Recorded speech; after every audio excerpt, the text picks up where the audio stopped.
thanks to everybody who helped make this evening possible. This is the 6th Chautauqua, which marks the end of the 2nd annual cycle, so 2 years in.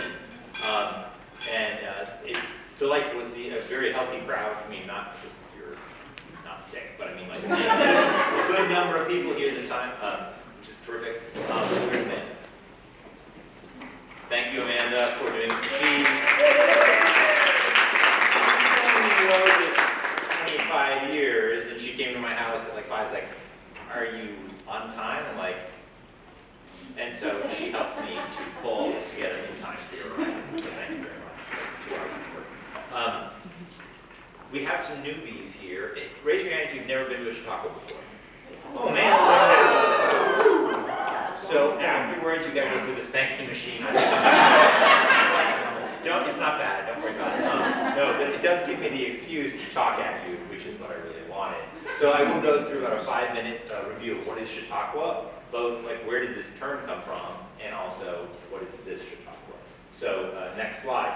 So I'm 22 and I'm 20 and I'm living in Boulder, in the best park in Boulder. Has anyone been to Chautauqua Park in Boulder? It is gorgeous. And when I thought, that's a funny name. It kind of reminds me of like all those Algonquin East Coast names like Hamanagua or Pompanousek, which is the lake I rode on in college. Where does that come from? I had to wait until they invented the internet some years later to find out. And what I learned was that next slide, it indeed came from this place, which is almost in Pennsylvania. But there's a Lake Chautauqua, there's a town Chautauqua, and in 1874, they had a problem. Imagine you're one of the 50% of the people in America who lived on a farm, or worse yet, were a teenager living on a farm. What is one of your major problems? Bored. You are bored. And so someone thought, these rural people need someone to stand up on a stage and talk at them, giving learned lectures, self-improvement, how to be successful, moral education, but also, interesting topics, symphonies, barbershop quartets. People love this, right? Because what else are they going to do? So they would drive in, or roll their horses in, whatever they do, and camp for like 4 or 5 days a week, and have this like intellectual presentations, but also get to like hobnob and whatever. It was very popular. So within a number of years, next slide, there are Chautauquas spanning from Connecticut to California. They were very popular, and as I say, people would camp out and stay for a full week's worth of, or 4 days, a week's worth of stuff. Next slide. You could see the great Eugene Debs, the Union leader, in Clay Center, Kansas, or the original Republican insurgent. Sounds familiar. And, well, there's nothing too good for Montgomery City, Missouri. So this was a really boon for the rural peoples. Next slide. And communities would build these giant venues for hosting the Chautauqua just for like a week every year. This is the one in Boulder that's still extant and still being used. Next slide. Teddy Roosevelt thought it was America at its best, this phenomenon of the Chautauqua. Next slide. But it declines about 1920. Anyone guess why? Prohibition. There was no TV. Sorry. Sorry, what was that? Cell phones. That's right. So, has anyone ever lost money betting against people's race to the bottom in terms of the entertainment? So, Dancing Girls and the Three Stooges. Next slide. So, vaudeville, right, came on the heels and it offered body entertainment, comedy, popular song. Next slide. Radio was coming in. Next slide. Movie theaters were starting to reach out. That's awesome. Is that the section? Why am I seeing a movie right now? Well, like having Dancing Girls, it sucks. Next slide. Okay, so that's the history of the Chautauqua. Why do we have the term Chautauqua? I can't remember what the next slide is. Oh, yeah. So it has been described as a TED Talk, next slide, with booze. I like that a lot, actually. Next slide. Or possibly the moth with booze. That is the famous gin moth. Next slide. Oh, yeah. So, this is you right now. So the basic idea is, so I had this epiphany years ago. I was like, as we get older, we get deeper into the things we're into, like our jobs or our hobbies or whatever. But the deeper you get in, kind of the more interesting it is to you, and like you're more engaged. But it's much harder to communicate that sometimes to the people around you, your friends, and associates or whatever, because you could explain, oh, this is why this is cool, but you have to go like 5 minutes of background because it's kind of technical, or and you can't really do that at a cocktail party over I won't do it very well, unless you make space for it. So that's what this is. This is space for us to share ourselves. So next slide. Next slide. So what you do for a job? We have a couple architects in the room. Like, what do they find cool about architecture? What could they tell me that was cool about architecture? Next slide. Or your background. We have 2 people in the room. Well, no, just 1. I thought we were going to have 2. John didn't show up. Who could explain why growing up in Texas in the 70s might explain what's going on in this picture. There's our experiences. Next slide. What? Some of us had worked professionally with drag queens in Peru. That could be an interesting story. Next slide. Or, of course, we all have hobbies, and those might be interesting as well. So, anyway, next slide. I think that's it. Yeah. So, we have tonight 2 speakers, 2 friends of mine, this is the best thing about this thing is it's for me. This is all next slide. We have renowned worldwide sensation R&B #1 hit Chris Brown, and next slide, 1960s bombshell Jane Mansfield. So Chris Brown and Jane. Wait a minute. I'm sorry. I got that wrong. We got Chris Mansfield and Jane Brown. Don't be disappointed. They're going to be great. It's going to be like these 2 things pushed together, but just more action. Next slide. And that's it. Okay, so I do want to welcome to the stage. Chris is going to go first. I don't think you knew that. And he's going to talk to us on, well, we'll see. It's group time. But anyway. So, thank you. Before we get to the end, just a huge thank you to people who took the time to put together a presentation for us to enjoy. It is not trivial, especially, it's one thing to talk at work, but then to talk in front of your friends and peers is a bit higher, so thank you. Thanks, Sam. How you doing, everybody? As said, I'm Chris Mansfield. I will be doing a talk on photography, its secret messages, and that. Before we get into it, I need a volunteer from the audience. Wait, hey, Sam, where are you sitting? I'm going to sit right up front. Right up front. Okay, Yeah. So nobody close to Sam. All right. I do not know this person. So what I want you to do is write down a letter of the alphabet right here, and you will hang on to this. You're going to let me see it, nobody else. Okay, got it. Just hang on to that for the way we talk and I'll collect it. Thanks. First of all, a little bit about myself. I am a math instructor and administrator at Durham Tech. We like to do a little bit of a biographical introduction, so I'll tell you my connection to math. My connection to cryptography, unfortunately, is just through teaching math. I'm not a former member of the NSA. You never say it. If I were, I'd have to kill all of you. There's a lot of you. You're not Reacher. No, definitely not Reacher. Built just like me. So when I was growing up, I was a baseball nut. Like baseball cards, knew everybody's stats. He asked me how many home runs Don Mattingly hit in 1986. And more than that, I was interested. So how do you calculate like earned run average? How do you calculate like slugging percentage, stuff like that? And I was really into that. And as I got a little bit older, and when computers came into vogue, and hence the sabermetrics movement started, where people were able to crunch baseball statistics and publish papers and books on these statistics, I just read those voraciously. And I also went to public school and took math. Didn't like it. And then I went to college and I took a statistics class, and I sat in a statistics class and was like, oh, I know all of this stuff. I design a statistical study. I've read 150 baseball statistical studies, and I know how to control for variables and all that sort of thing. And it was just like just an epiphany. And so I became a stat major. Decided that wasn't quite for me, but switched over to math, and ultimately that became my career. And as far as cryptography is concerned, I didn't even know cryptography had much to do with math until I was in grad school, and then there was a job fair.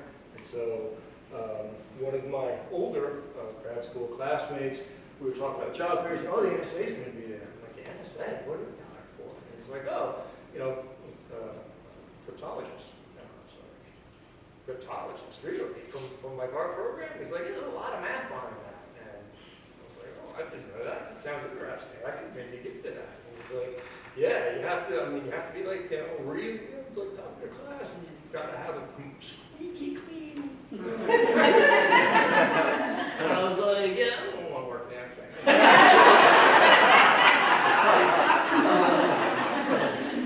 I stand before you like never having been in jail. Just drinking type stuff. In any case, so let's go ahead and get into it. First of all, slide. We'll answer the question, what is cryptography, just so we're all on the same page. I'm an educator. I gotta make sure we all start in the same place. So what is cryptography?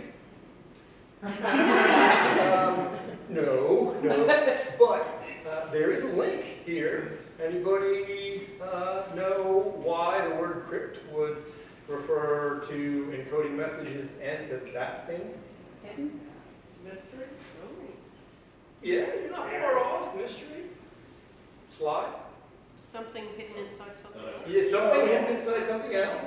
A vault. Crypt is Latin for vault. And so, as Jerry and George want to say, put it in the vault. She said that yesterday, which kind of cracked me up because I was bringing it up tomorrow. All right, so slide. So cryptography is simply the practice of encoding and decoding messages. So we're going to talk about several ways that you can do that. I'm not going to get into if anybody is a cryptographer that like, oh, I'm going to finally understand public key encryption. No, we're not. So basic stuff from you can have. Oh, yeah. So from ancient times, kind of until the advent of computers. In fact, so slide, we'll talk about 3 different types of ciphers: a substitution cipher, a block cipher, and a binary cipher is not really sort of a separate category than these two. You can use binary encryption with either one of these.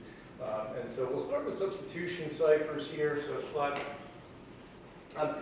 You're familiar, I think, with those substitution ciphers. If you watched World War II movies, then the Enigma machine, that was a substitution cipher. It's essentially just taking a passage of text and replacing a letter with a different letter, and that has to be consistent throughout the text. So if you have the letter E in your original message and you replace it with a K, it has to be replaced with a K all the way through the message, right? So anybody can think of other perhaps somewhat personal applications? Passwords. So do you encode? Because I do actually. Like, so this is really nerdy of me, but like when you're not supposed to keep all your passwords in one place, right? You can if you encode them. And so that's kind of what I do. But so yeah, you can do it with your own passwords, that sort of thing. Go ahead and slide. Let's take a look at a Caesar cipher first. This is also called the shift cipher. It was used by Caesar and by the ancient Romans.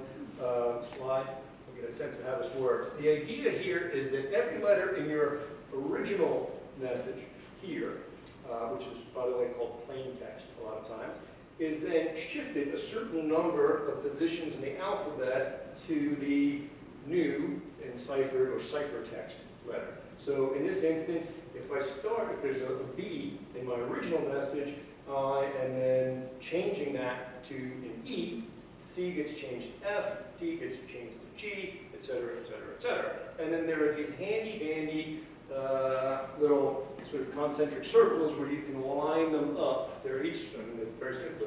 Is that a decoder ring?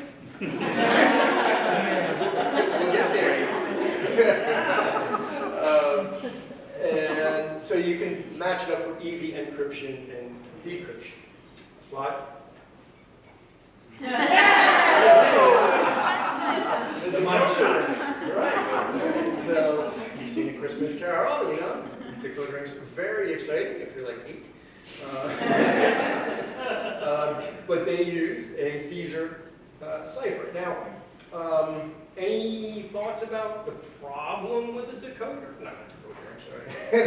There's no problem with a decoder. But with a Caesar cipher, why? It's pretty easy, it's pretty simple. Pretty easy to write. Yeah, why is that? Well, because if you figure out one letter, you got them all, right? Yeah. This worked well in Caesar's time when everybody was illiterate. But nowadays, probably not so much, right? So, instead, we have other substitution ciphers that are more general. Slide.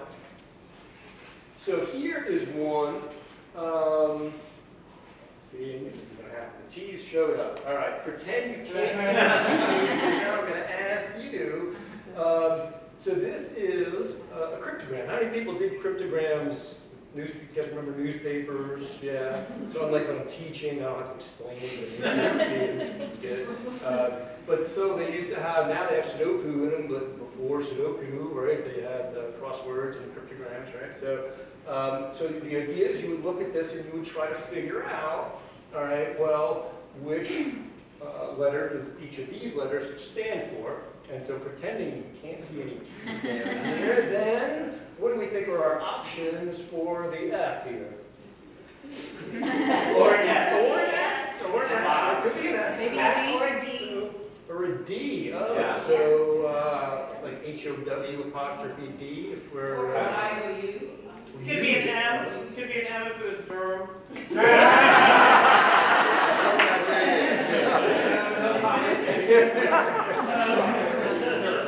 So if you're trying to solve this, then you're probably going to go with either T or S, right? And you're going to try some stuff out. So if you put the T down here, you're going to look here at this S, and you're going to think, well, clearly that has to do what? O. That was a sense of understanding, right? You're going to tell me the letter. Oh. Yeah. Anything else anybody can figure out here? Z's will be D, O, and L is D's and A's, Z's and E. I heard both of those things, probably because the word the, you might hear it crops up from time to time. And so we think, okay, well there's, all right, so we got a few letters we think, we know that we're not necessarily correct, but let's go with this and see what happens. So slide. Good, so we got the O and the N. Oh, I forgot there's an N. You figure if this is an O, that's probably an N right there, right? Like a won't or don't sort of situation. And then the H and the E we already talked about, so slide. All right, we got the D, H, and the E, and now at this point we can Don't forget to decode. don't forget to decode the message. Very good. Very good. So you've been on Wheel of Fortune before. It's unfair. So yeah, this is probably the most useless message in the history of photography. But nonetheless, gets the point across quite well. But that was pretty easy. We don't work for the NSA, right? We just did this, right? So, like, what helped us do? Why was that so easy? What were our contexts, please? Well, you gave us the T's.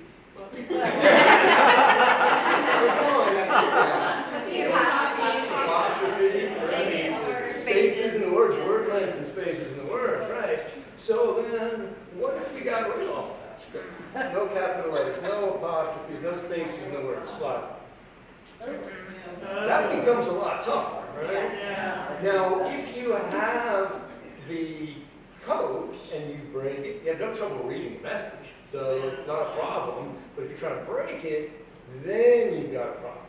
However, we're still subject to something called frequency analysis, which is, as it sounds, if you look here, you say, there's a Z here, and a Z here, and here, and here, and here, and here. Okay, that Z stands for one of those letters that's pretty darn common in the alphabet. And so, for longer passages of text, you can actually break down and say, okay, and I'm making the numbers here, I don't have them off the top of my head, but like E occurs 11.6%. 11.6% of all letters are E's. and 9.4% of all letters are A's. And that's going to, if you have a long enough block of text, and I'm not talking a novel here, I'm talking a page, then the percentages indicated by the letters on that page are going to be really close to the percentages for the language as a whole. A little bit of statistical sampling for you. So that allows us, or allows anybody who's trying to break the code to figure that out, you know, not necessarily easily, but it's doable, right? So what's a way around frequency analysis? Is there any way around frequency analysis? Slide.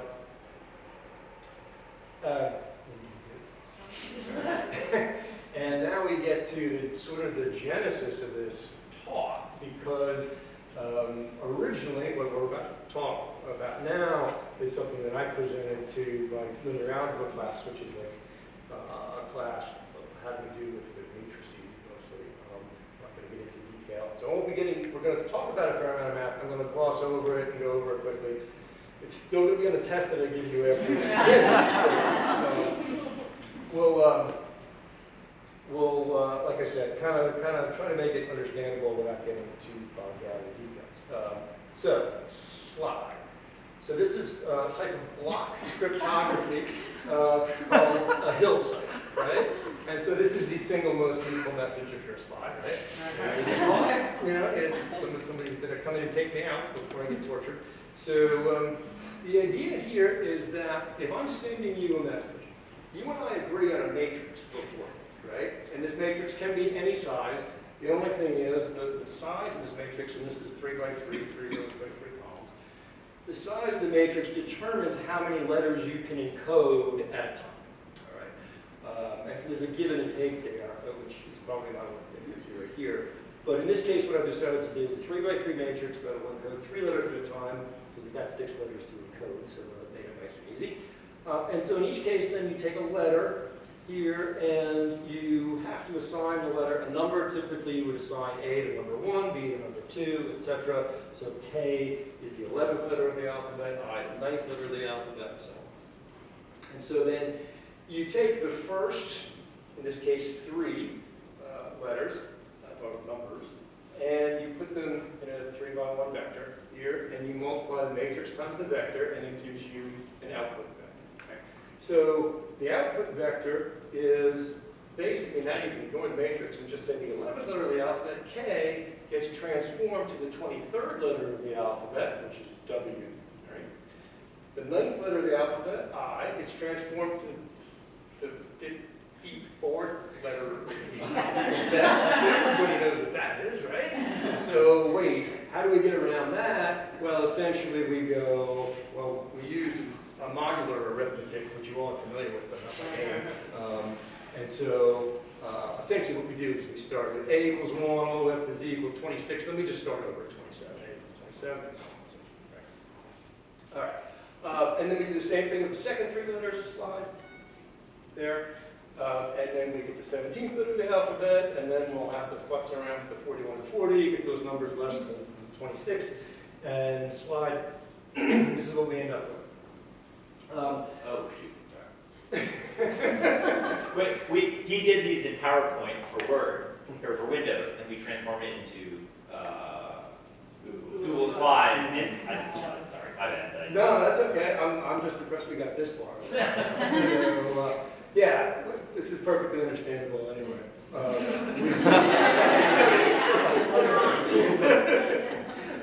So we start with our letters, kill me, right? We switch those into numbers, their position in the alphabet. We multiply by the matrix, which gets us our new numbers. We use this modular arithmetic, mod 26. In other words, the short version is you keep subtracting 26 from each number until you get a number between 1 and 26. That's how that works. And so then this gets us these essentially letters, just their position in the alphabet. 23 is W, 2 is B, 4 is D, etc. And we have our encoded message right here. Now, what do you notice about the encoded message based on what we were saying about substitution ciphers and the problem with substitution ciphers? So two L's are different. Good, right.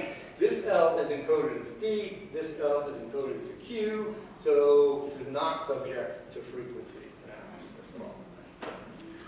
Very helpful. Right, slide. So, Yes. you mind going back to that? Yeah, absolutely. Go back and get this slide. Sure. Slow down and explain logically how that happens based on matrix multiplication of a 3 by 3 matrix. Oh, we're not.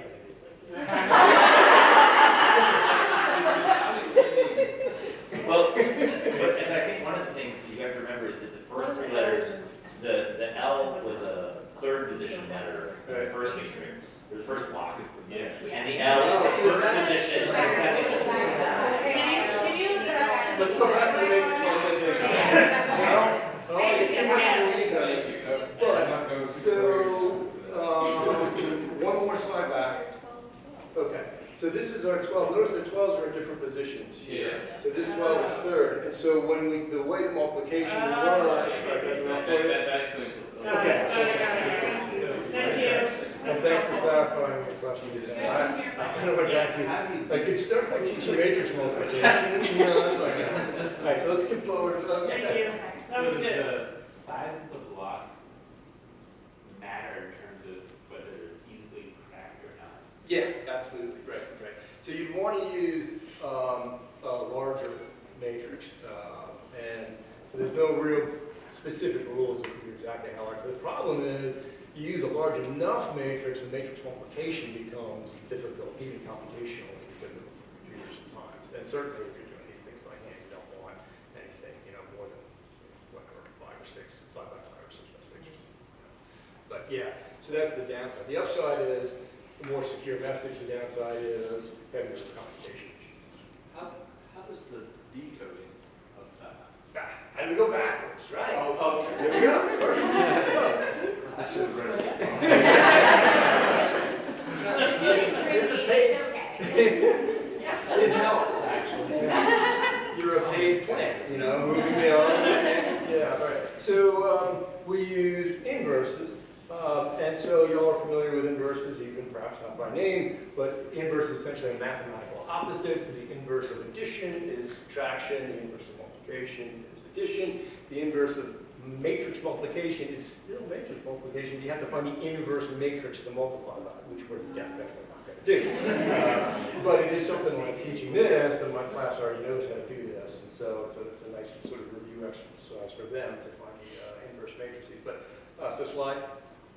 So what's going to happen here is we get a little offset. So imagine these letters sort of align well with the rest of it. We take a look at our encoded message. So if I'm receiving an encoded message, this is what I'm receiving.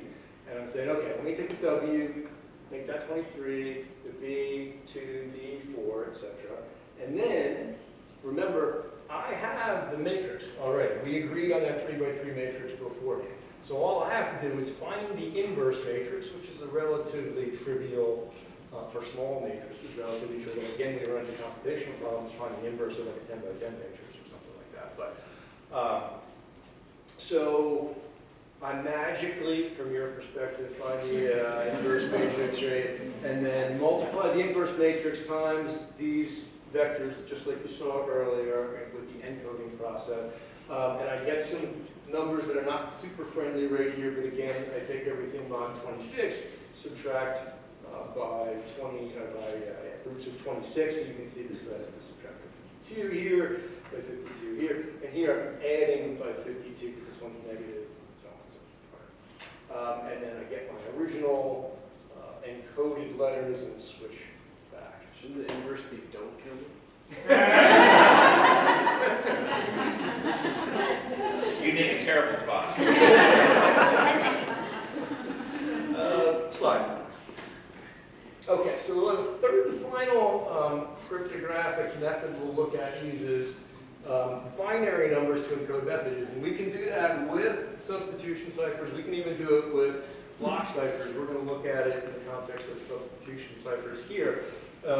First of all, we have to take a moment to explain what binary is. Before we do that, I'm going to find out how many people know what binary is. Slide.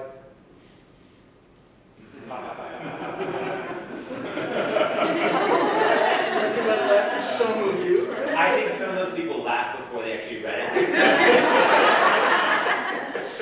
I'm not going to go around the room and ask, you laughed, and so therefore I want you to explain this now. So, slide. Okay, so a binary digit here, or a binary number, is made up of binary digits, zeros and ones. Many of you are familiar with this with computers. You only know computers, you know, you kind of heard about it, etc. So the letter A, right here, is given a position of 1, the first number in the alphabet. And then as you can see, we've got the binary number 00001. Now, we don't, some of you are like, wait a minute, you don't need all those zeros in the front. You don't. However, because you've got each of these letters, some of these letters over here have to be 5 digits long, we decide to make every letter 5 digits long, and so therefore we have some leading zeros in certain places. Okay. And so from this, we can take the letter, any letter, and just encode it as 5 digits. Q. What? That just says Q. Hold up your letter. Was it Q? All right. At the beginning, remember, at the beginning of this talk, Chris obtained from our volunteer We had someone a secret letter. Right. So if you're looking at a secret letter, it was Q. Sam just guessed it was Q, not because he cheated. I'm gonna leave that a mystery temporarily. We'll talk about it. All right. So what we can do here is just encode each letter gets 5 digits, right? So next slide. There we go. So here we've got a message. Yeah.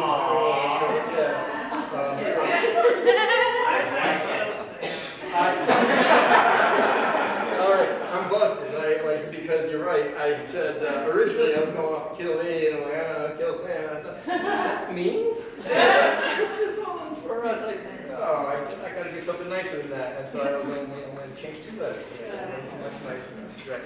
And so what we do, K is the 11th letter, and so the 11th letter is encoded 0, 1, 0, 1, 1, and so those are the first 5, and so on and so forth, right? All the way through the message. And so if you're receiving the message, you pretty much say, oh, there's a block of 5. This corresponds to the number 11, that's the binary number 11, and that gets encoded as K. All right, so slide. Go for it. Your turn. We got a coded message up here.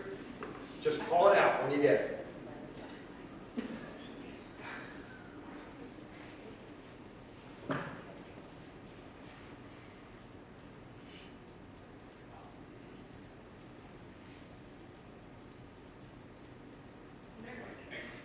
Excuse me? What did you call it? No, that is correct. So we've got it's an N right there. And the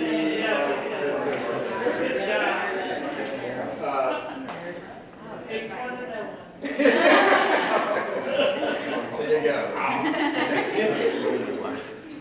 All right, slide. Okay, so let's pause here for a second. If you work for the NSA and this comes across your radar, literally or figuratively, I guess, then you can look at that and think, I wonder if that's a binary encoded message. Let's see. And you just go, oh, that's a K-I-S-S, right? That's not a very good message, right? Everyone knows about binary encoding, so it's not very helpful.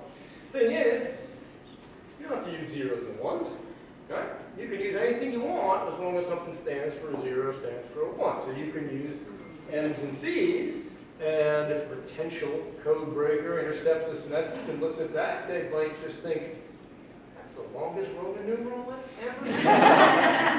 And then you're in the clear, right? Or they don't have to be letters either. They could be forward slashes and backslashes. And you look at this, and that just looks like a design, right? So, or another possibility, if we're not writing things down on paper, but we're in a sort of a three-dimensional situation, you can gesture at the screen with your left hand, which would be a 1, or your right hand, which would be a 0, and the person that you're sending the message to could jot down the 1s and 0s until he figures out it's the letter Q, which is what we did earlier on. So, very good. And I kind of put the probability of screwing that up at about 30%. That's good. On which side, Chris? Your side or my side? As a team, the whole team. So yeah, I'm glad we pulled it off. All right, so this whole idea slide leads us to steganography, which is slide. Stegosaurus. Drawing of stegosauri, right? No, slide. And take it one more time. So it's the practice of sending coded messages in plain sight. So my favorite instance of this, actually a fictional one, in a Neil Stevenson book set in the 18th century. So early 18th century, there was a woman who was at court at Versailles, but then also, now I'm forgetting, I was going to say in German court, but you know Germany exists back then. So one of the Hanover, I think it was maybe Hanover.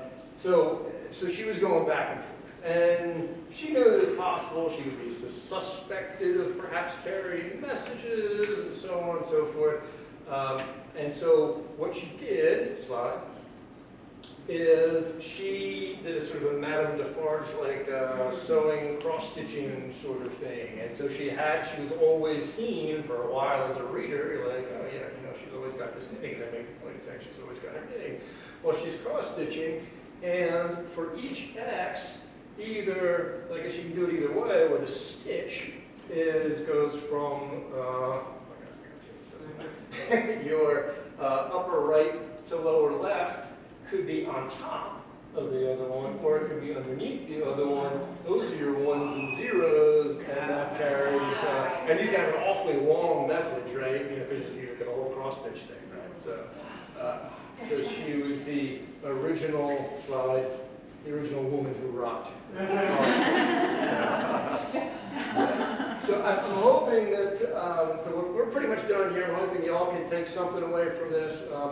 You know, don't necessarily have a lot of opportunities to code in real life, but if you have kids, little kids, and you're used to spelling, so they can't figure anything out, and then they get a certain age, and that doesn't work anymore, you can incorporate. All right, so slide. Thank you very much.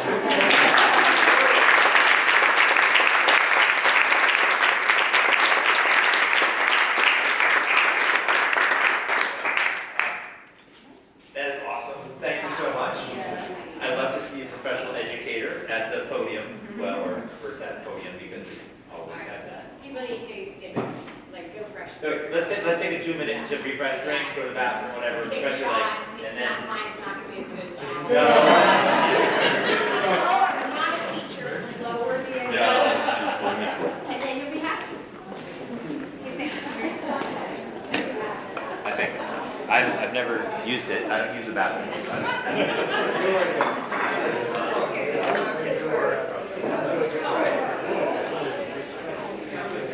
Wow, you scored an easy shot. Nice.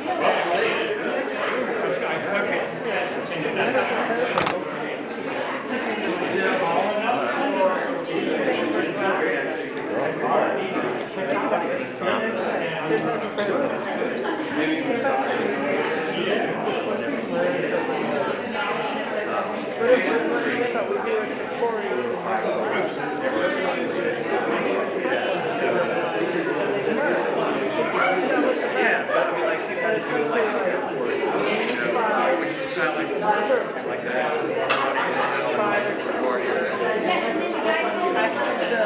The time zone. Like, the day's over now because I'm flying. It's like you're I think it's that way. It is that way. Yeah. So Joe, is there a bathroom upstairs or just here?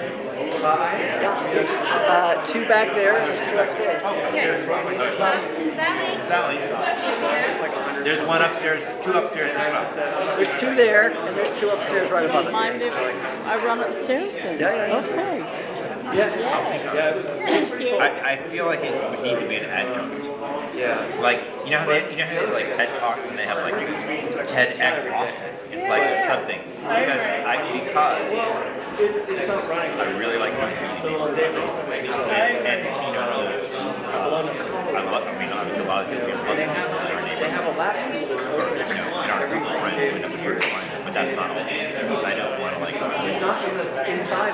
They used to have a big bubble that they took like out of the They got rid of that. They just now have like huge like upper stages of water keeps it. It's like at 80 or something like that. So it's crazy because I've gone farming before where it was like 30. People are not knocking down. And there's just like steam coming out of the water. The water is not like it's not like a hot tub. It feels like but way more than the air. I want to do that. Okay. And there's just like Well, that's so like this is the main concern I have. Burning out people's enthusiasm. Yeah. Like, you know, I saw a lot of these 3 times here. I realized because people don't want to show peace now. right. Also, I would like to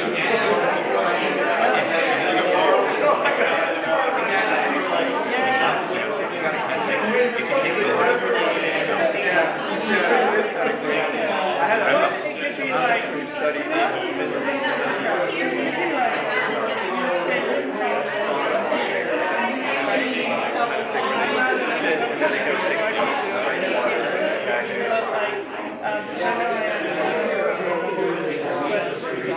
Oh wow.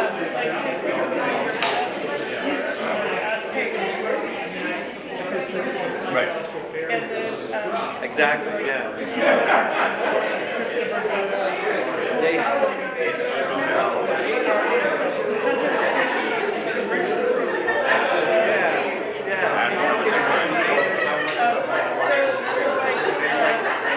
I guess it's a lot of the things that come out just wintertime in general. Yeah, symptoms of light and things like that. It's like it takes work. I like it, Stacey. I will remember it. I like it. Thank you.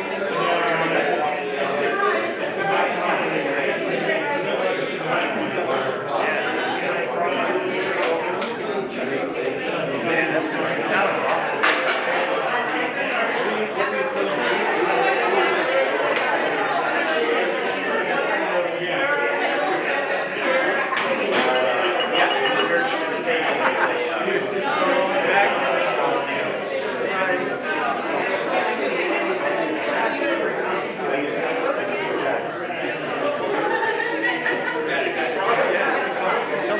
Right back.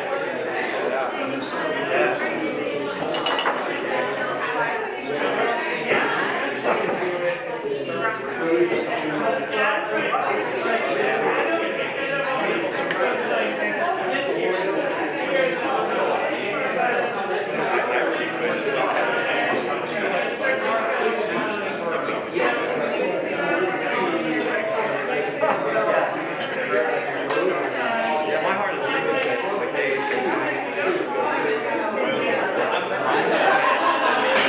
of year, like 5 days in a row. Monday through Friday, I'll go out, I'll go outside and go Monday, and it's pitch black, and it's like it's 30 to some degrees, and then you do it the next day, and then you do it the next day. It's like it's endless. And I remember last year, February, March, we had 6 o'clock, 6:30 in the morning. It started getting lighter, and it was just like, this is like the amount I appreciate it.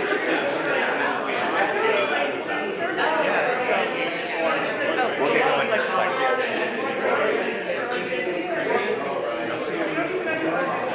Hi, I'm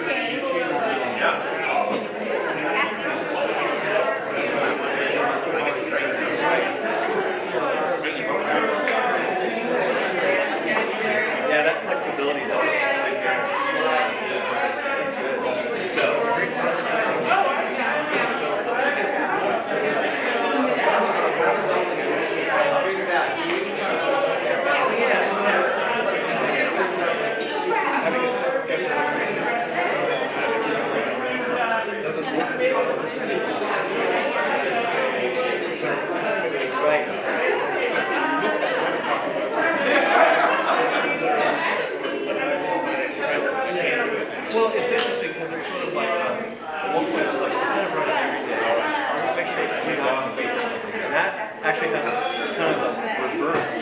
When it is every day, there's no question in your mind. You're just like, I have to do it today. I'm doing it today. It's a daily thing.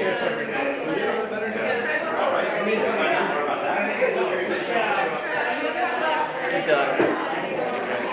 Oh yeah. What do you do then?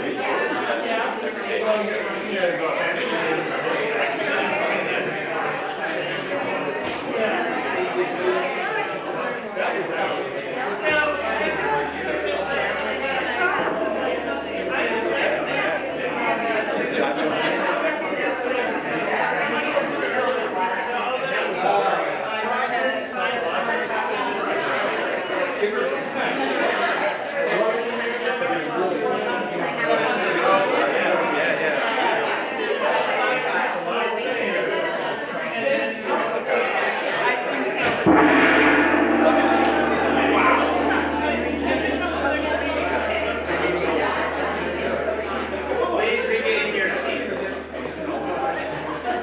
And salute the power of the gong.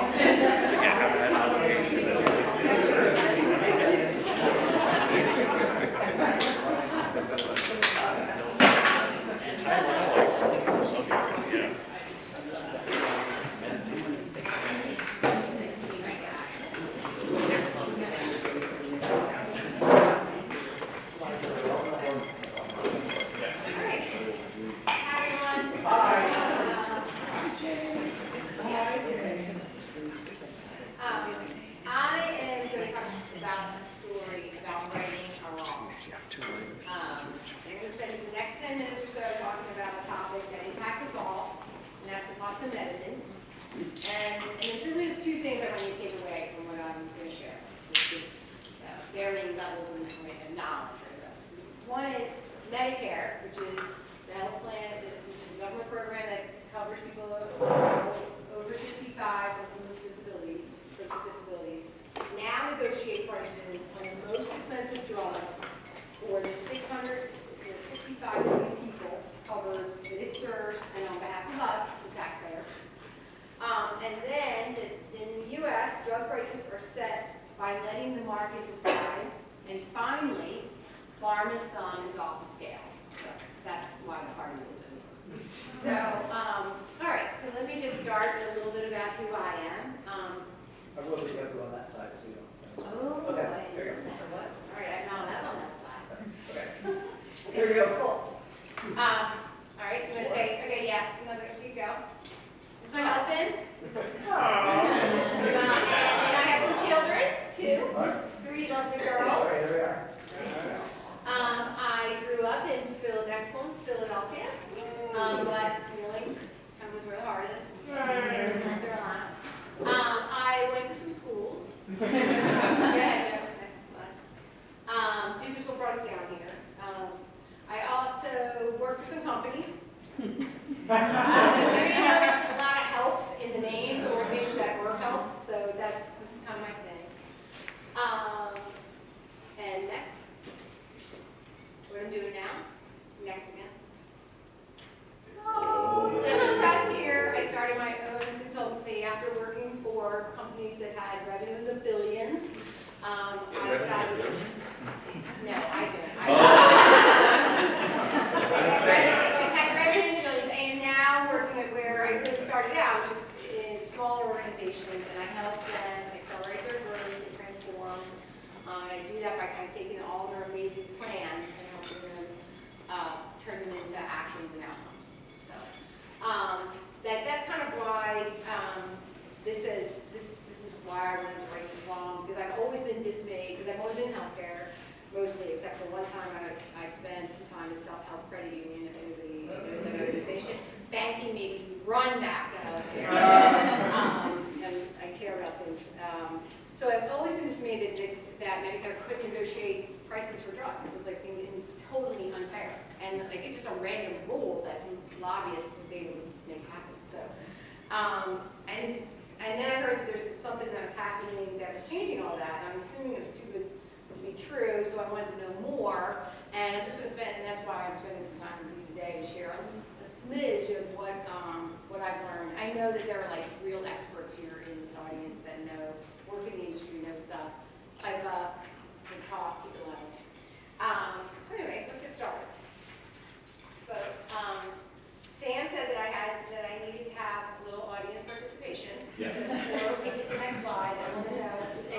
turn it back. Sorry. Yeah, this is it. How much do we spend in the US on healthcare? Lots.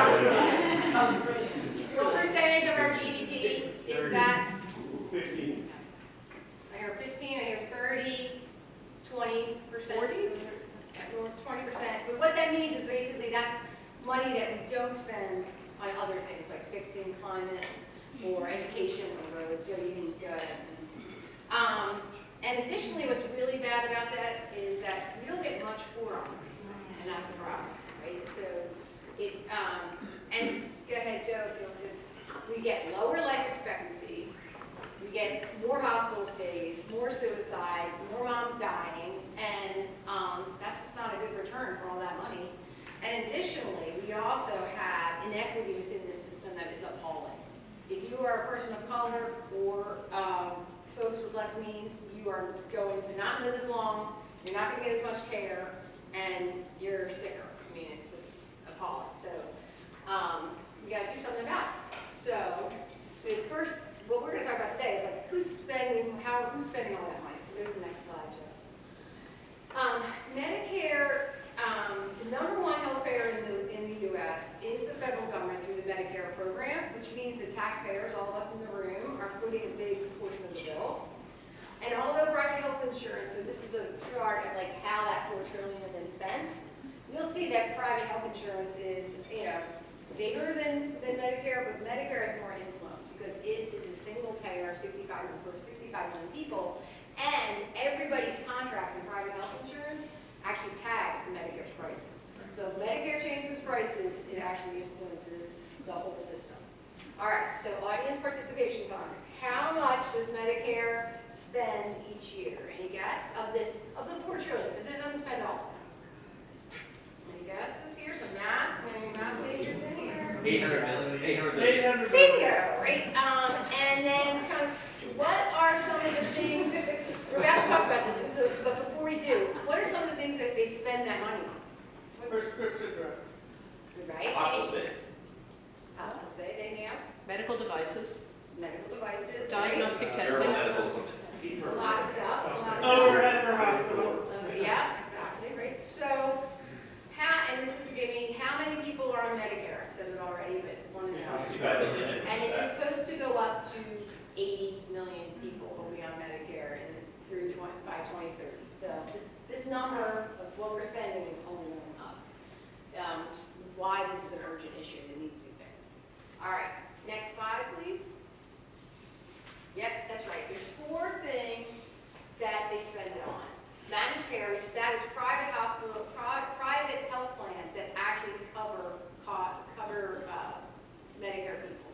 So you get to pick. You can just have Medicare, or you can have Medicare Advantage. If you ever heard that, or heard your grandmother say it, or your mom. Hey, someone's getting very close to that. So just watch the ground for cracks. Okay. We're running now. It's okay. But basically, what happens there is that Medicare makes the private health plans responsible for the costs. So they don't check, okay, we're trying to manage costs that way. Hospitals has been that's been shrinking over time, how much we spend on hospitals. And because things are moving more to outpatient, this is because of medical technology and things like that, you don't have to stay in the hospital as long. And then there's a whole adoption of new ways to pay them. So we've been trying to work on that really a lot. And then physicians, so forever there's been, in the US, specialists are paid more than most specialists all around the world. And Medicare has been arm wrestling with physicians about that for a long time. And actually has managed to lower what physicians are getting paid since a lot of it. So really, prescription drugs of the 4 big categories is like the last bastion to say, what can we do about this outrageous spending that and Congress hasn't allowed it to happen. So next slide. And in addition, because they have also, because there's no break on the market, prices have just been going up 3 times the price of inflation. It is great to have, to be part of pharma. Oh, sorry.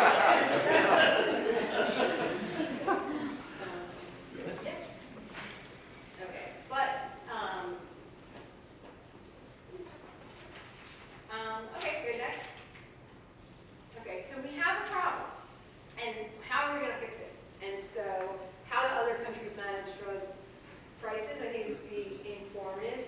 we're gonna do a little video by courtesy of our friends at Fox. If you'll hit the video, let's talk about it.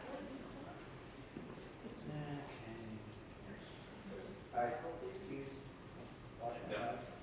Pay no attention to the man behind the curtain. So while we're waiting on that, Yeah. that 3 times differential, is that a US specific stat? Have Yeah, drug prices? that's based on the PPI, so the product price index, which is a US metric. Right, so if you were to look at drug prices in England or in France or Germany or When this Egypt or video whatever. comes on, you are going to. So, Like good that. question. And we actually have some folks who just came from France, and so we All right, hold on. they can tell us, no, it's coming. Uh-huh. We got some else. Only fans.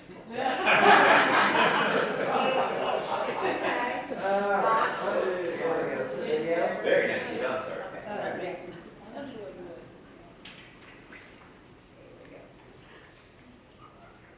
But that said 4 Jane, did Fox make this for you? Pardon? The file name was 4 Jane. There you go. Fox made this for you? There was a longer video and we Yes. cut it down, so it would just be the bit that pertains to the topic. Yes. Yes. Technology. This is where. We need a kid.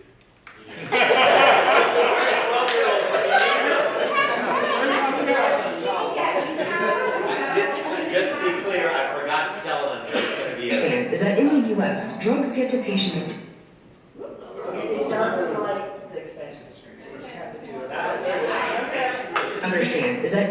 Understand is that in the U.S., drugs get to patients differently than almost everywhere else. Let's look at that popular hepatitis C drug, Sovaldi.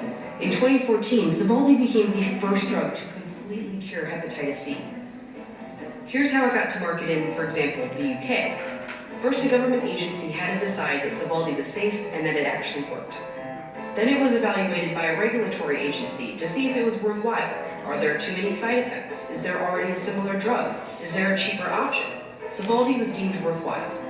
Next, they negotiated the price. In the UK, the government buys the stock of medicine for the country.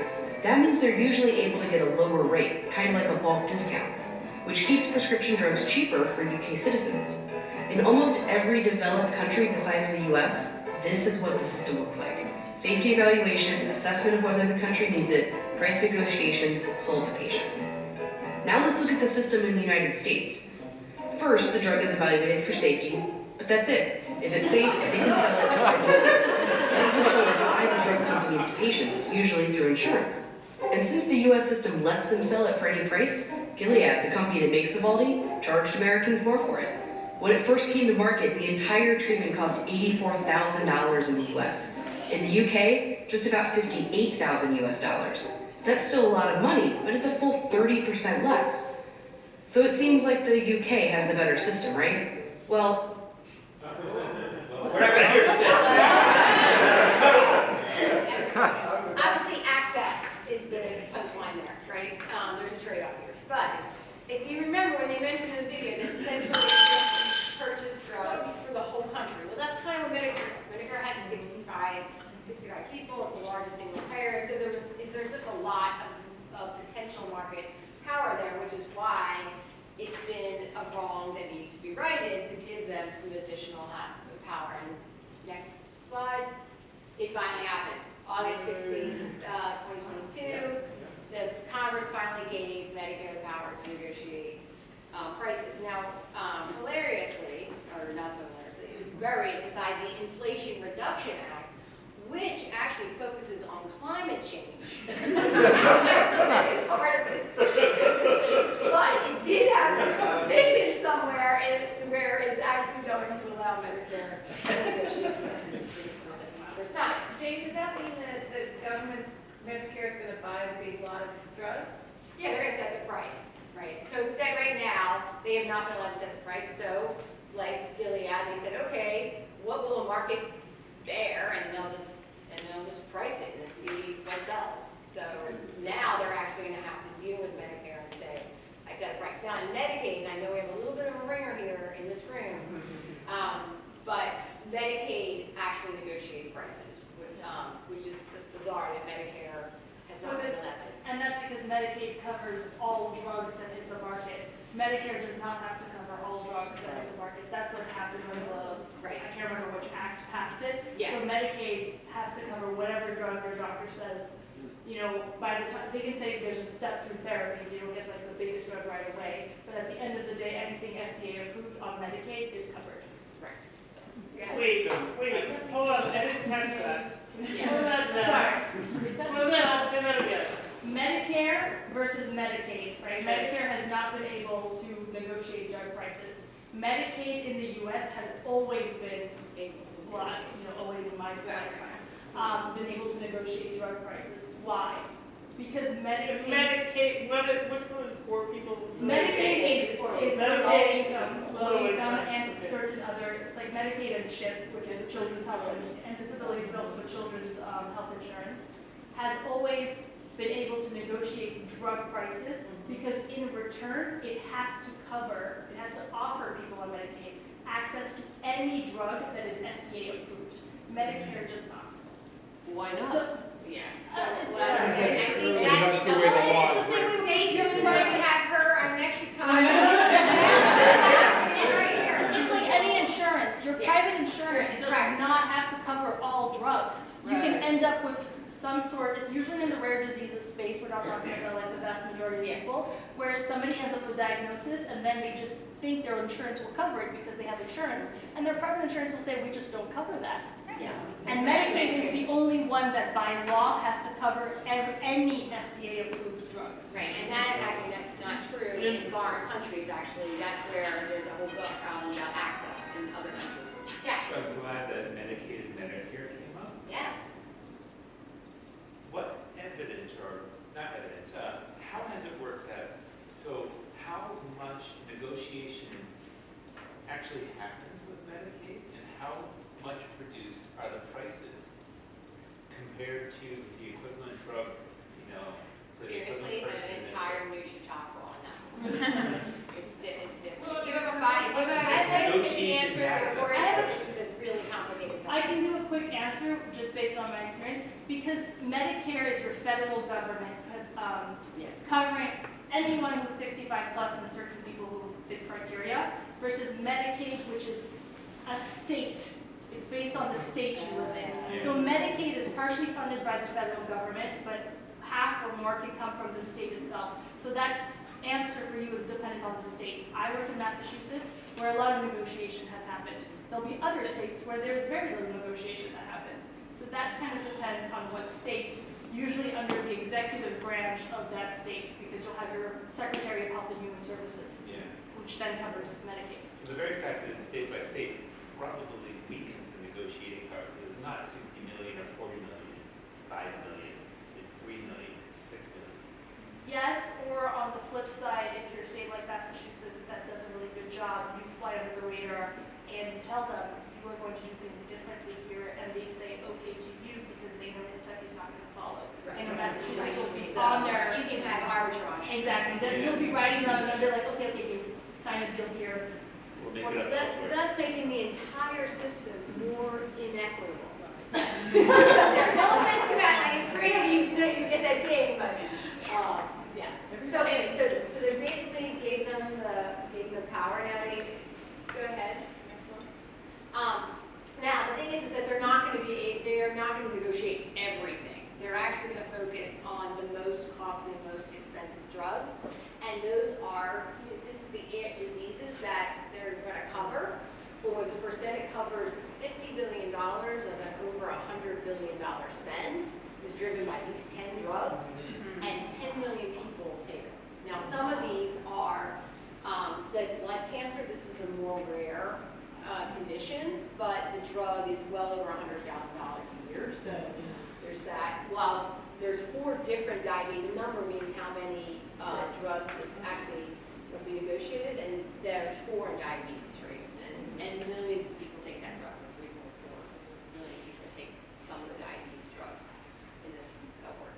So basically what's then going to happen is over time they're going to be allowed to negotiate up to 60 of the drugs.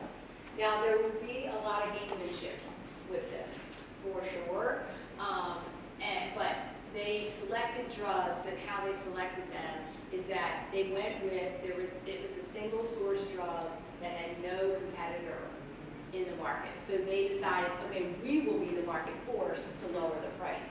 So what happens if you are somebody on this list and you want to get off of it, you actually want to welcome competition into your space so that you can be like, get off this list and not have to bear the burden of negotiations.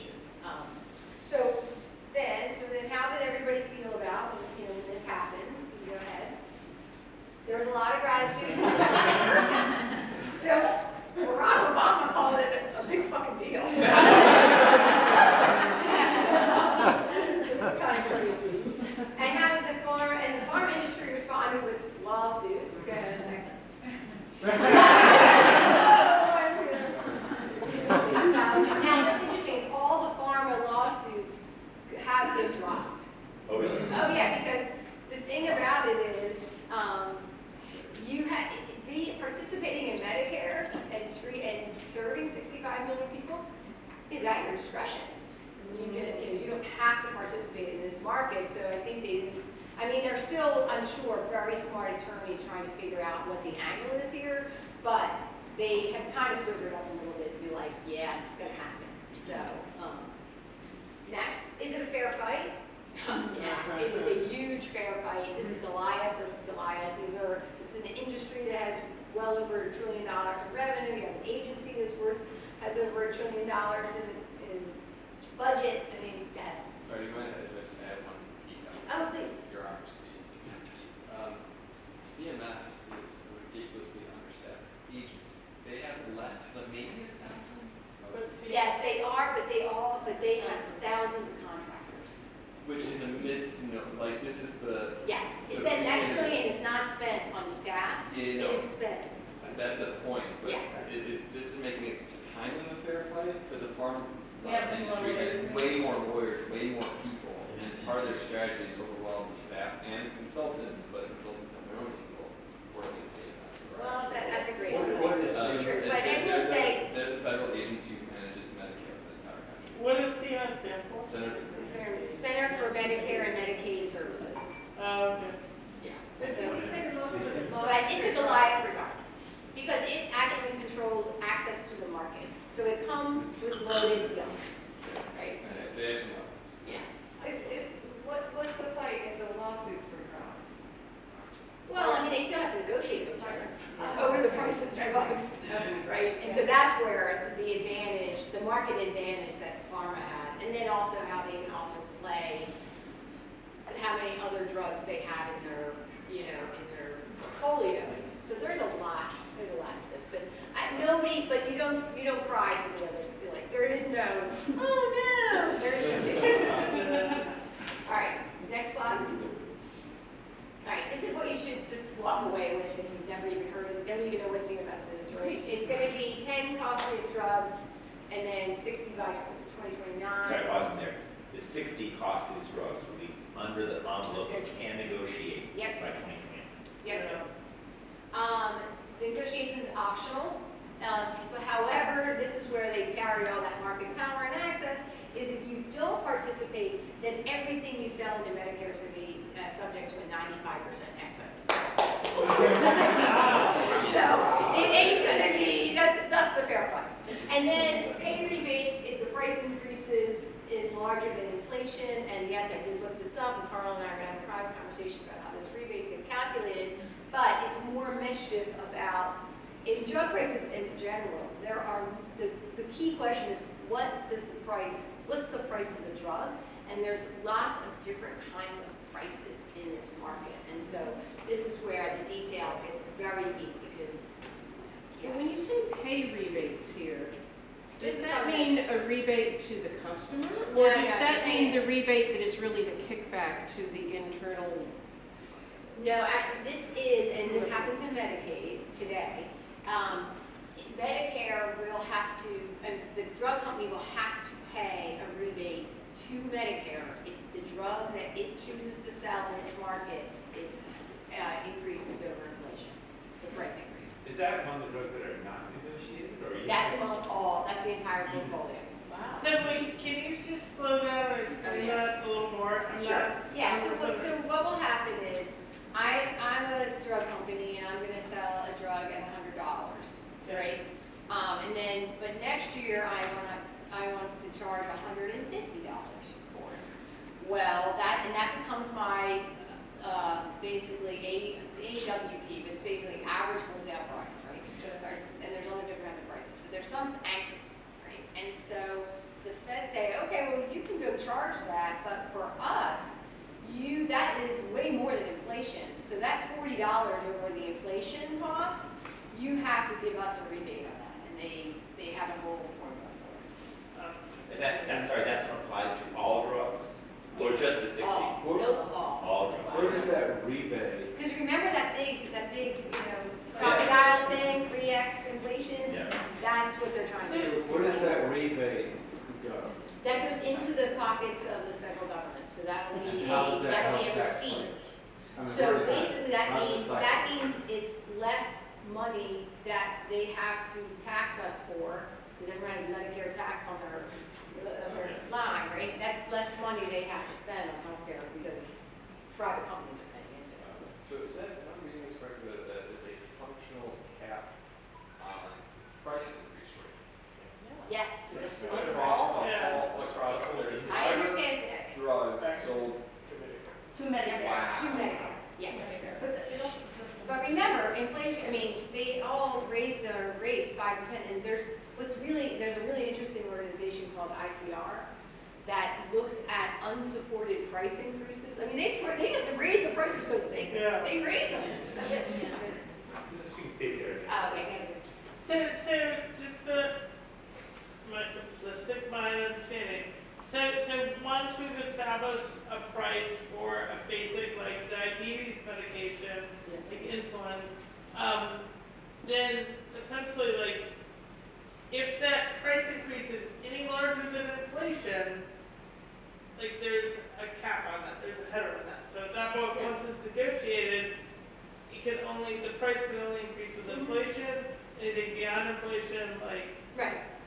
So you're not gonna have runaway prices of 3x inflation, right? Because remember, this is now gonna be a negotiation, so you're trying to make sure that you're cutting off some of the, the unintended consequences of saying, okay, let's negotiate. Well, great, I'll negotiate, and then I'll raise my prices all the way over here, so that way I can squeeze the balloon and it'll be over, right? I'll cover myself. So I'm gonna jump in because it's my prerogative, it's my party. I said speak up if you know something. Well, no, but we talked a little bit about when we went through the review, is that if I'm, say the company I work for at Glaxo, we may have a drug in that 10 cost list, soon to be 60 cost list, and that's, like you say, being capped in one way through this thing.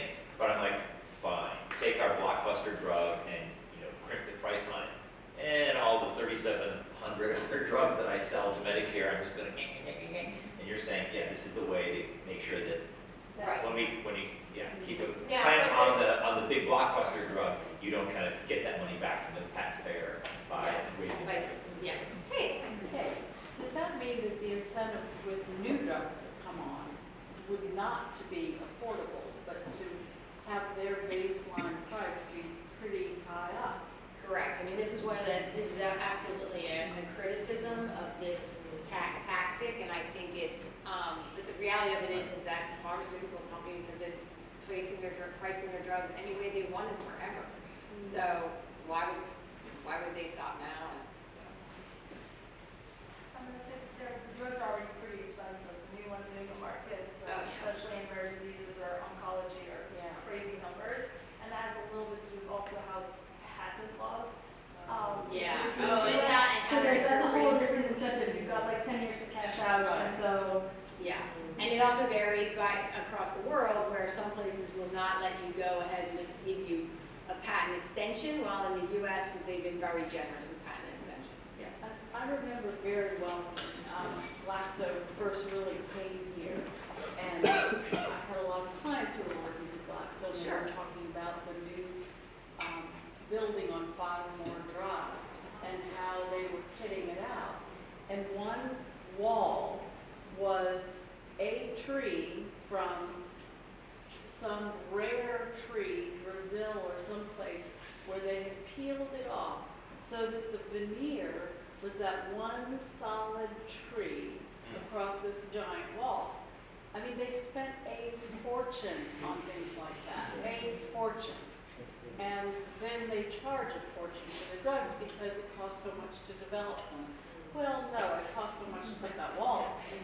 This is, you know, there's And now they're not a lot of there people, anymore. this is why lots of folks are trying to figure out, you know, how can we regulate this market, yet also keep innovation happening, right? Because even though that was very expensive in the grand scheme of it, it probably did not raise the cost of any of our drugs, right? They probably did that off of profit margins.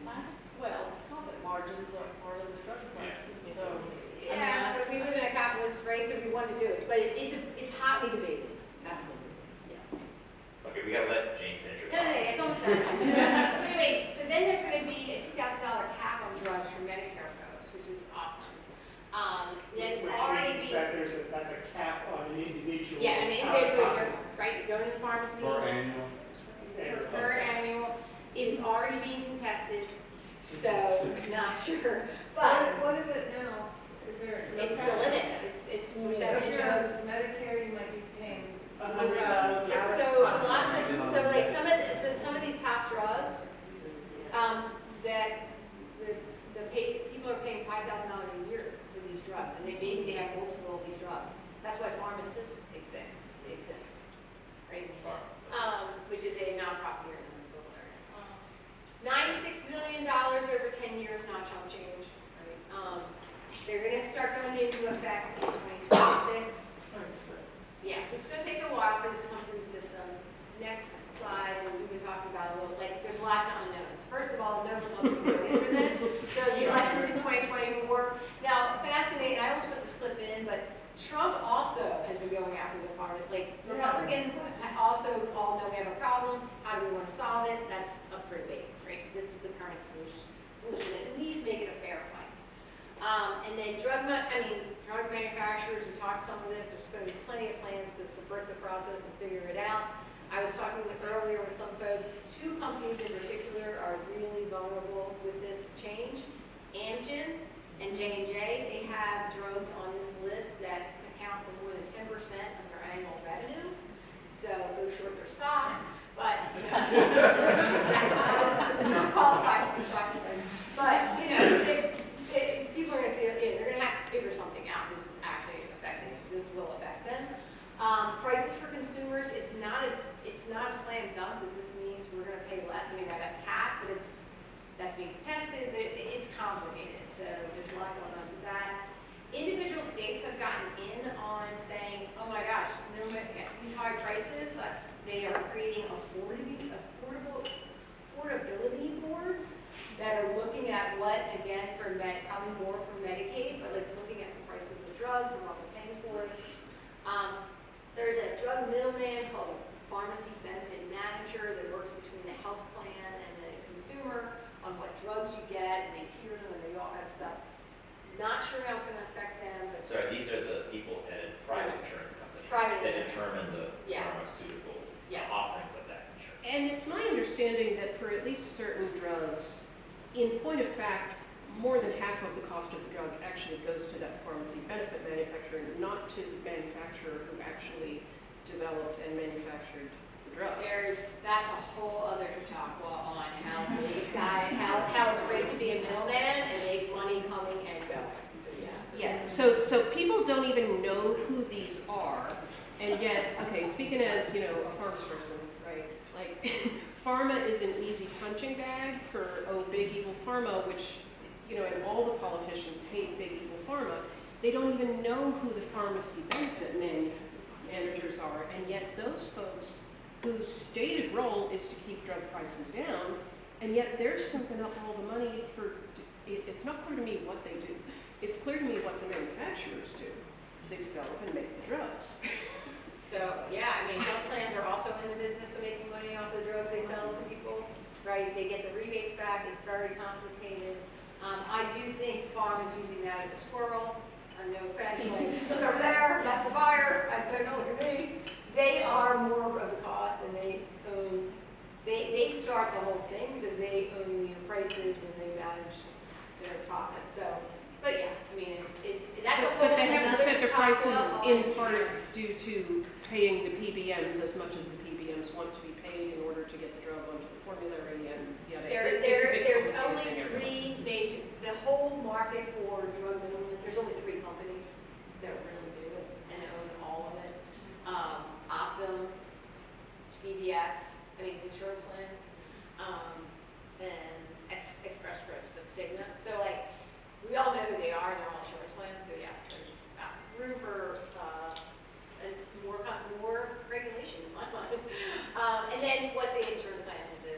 I mean, generally, all their prices are tied to Medicare prices, so it will add a level of transparency in the price in drug pricing that's not there today, because obviously all this will be published and available for everyone to use. So anyway, just thank you all.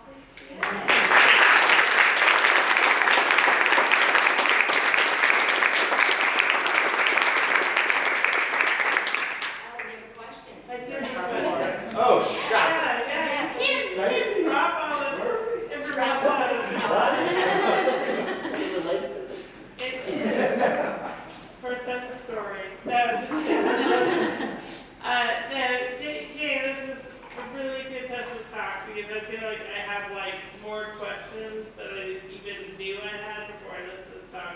So on your last slide, you talked about the state and influences of the state, and my question involves so when we talk to people like our state officials in the state of North Carolina, which we live unfortunately in a very red state, so we talk to people like Woodard, what sort of things do we need to ask or insist on our state officials when it comes to this whole plan and to kind of have the drug prices go in our favor and to what are we asking of our state legislature? We would basically say, look, companies have to pay their fair share, and you need to hold them accountable for the prices they charge for people for life-saving medicines, I would say. And then also, I think you need to say, don't roll it back, this is worth something worth fighting for, don't let it be taken away. It hasn't even been implemented yet, but it could be rolled back and added as the next election. Exactly. So I would just say this is really good. I mean, the way for our state, we expanded Medicaid, which was our major success. Finally, it needed to happen. Really, really important. But yeah, I'm just saying, hey, don't let it go back. Carl. Yeah. This is awesome. Everyone finds So I can pause before Carl asks this question. How many people work directly or indirectly for the pharmaceutical industry? Well, not as many as I thought. Okay. I want to go back to the video about the Oh, yeah. ex-US, maybe it's UK, I don't know. but- Yeah. You mentioned at the beginning of the talk that our system is broken in many ways. There's a massive amount of inequity and poor health outcomes. Yep. So what about a country where there is effective negotiation? Are things better? And are they getting better, or are they getting worse? Oh, yeah, and I didn't do a good job saying this, but the comparison of our life expectancy in hospices, that's against other countries that are Oh, I get comparable it. to I us. get That is it. But- OECD countries. But is it getting continually, or is it sustainable in those other countries, or is it getting worse? Because I've heard things about UK, it's gone kind of Well, you know, there's lots of cracks in this dam, mainly because people are living longer and are older, and older people are sicker, and they need more drugs, right? And so. drugs available for them to take. Exactly, right, It yeah. used to be you just die. Yeah, exactly. Now, So the average person on Medicare takes 5 drugs. And they cost money. 5, right? And they're amazing, and cancer, thank God, is turning into a chronic disease, but these 2 drugs are priced at save your life, not take for 10 years, right? So, And we just came back from France, and the story there, I think we have fantastic healthcare. The story there is that no one's ever going to be medically bankrupt. Being sick. And when you tell people they come from America and that's a reality, it's like you saying you've seen 5 aliens dancing every day, down your street. People just can't even comprehend. And we met American people our age who moved because they lost a friend to cancer. The parents spent all of their savings, went personally bankrupt, the person still died, right? Because cancer when you're young is pretty bad cancer. And we had a friend who was just like, no, not happening to my family. I could never have to move to France. It's going to become a French citizen, European lifestyle. So this concept of like, what's a public health right to just live and be healthier is ingrained everywhere. And except here, yeah, I mean, everywhere over there, except here.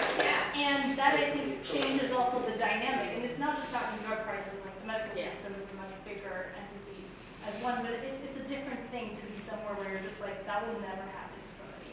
Not the rich person, not the poor person. But I think that's also not, I think that's also really not just specific to healthcare and medicine. I think that's just a piece of a larger American aesthetic, which is that, at least currently, you know, there's very little value on public institutions, on the public good. And there's so much emphasis on everybody should be paying their own way, period. And if you don't have, you know, if you can't pay for it, that's too bad. And It's your own personal. you know, and in other countries, just I think place a greater value on the public good and the public welfare in a number of areas, not just in health and medicine. And of course, you're talking about equivalently affluent countries. Yes. There's plenty of countries Right, all over yes, the world that I don't am, have right, care the ones that can facilities. afford it, yeah, right. Yeah, there are countries where they don't even have clean water. Right, And exactly. Well, that's the US too. That's true. Lots of parts of the community. I feel like we found like 5 pieces of chocolate, a whole health section. You've been fantastic. Thank you guys. Thank you.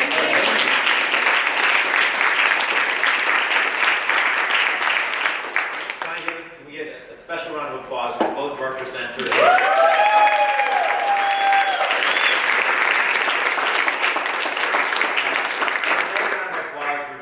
Who has done all of this.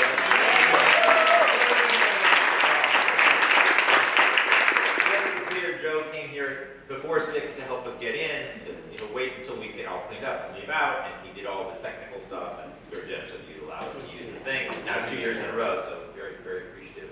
And again, okay.